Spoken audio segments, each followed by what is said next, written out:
এক সময় যখন খুব হতাশ হয়ে যেতাম, ভাবতাম যে সত্যি হয়তো বা আমাকে দিয়ে আর কিছুই হবে। আপনাদের হয়তো কারো কারো মনে থাকতে পারে কিছুদিন আগে হয়তো বা সাম ডিজাস্টারের কারণে মনে আমেরিকা থেকে যখন এসেছি, নিজের আপন মানুষকেই বলতে শুনেছি, তোমার দিন শেষ, again you are dead horse। নিজের চেনা মুখগুলোকেই পাল্টে যেতে দেখেছি, অবাক হয়েছি, দুঃখিত হয়েছি, ভেবেছি হয়তো এখানেই শেষ, ইতি টানতে হবে।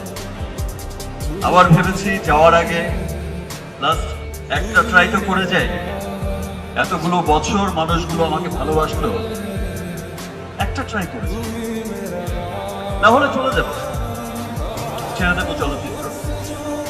যা শূন্য হাতে এসেছিলাম, যা পেয়েছি তা অনেক।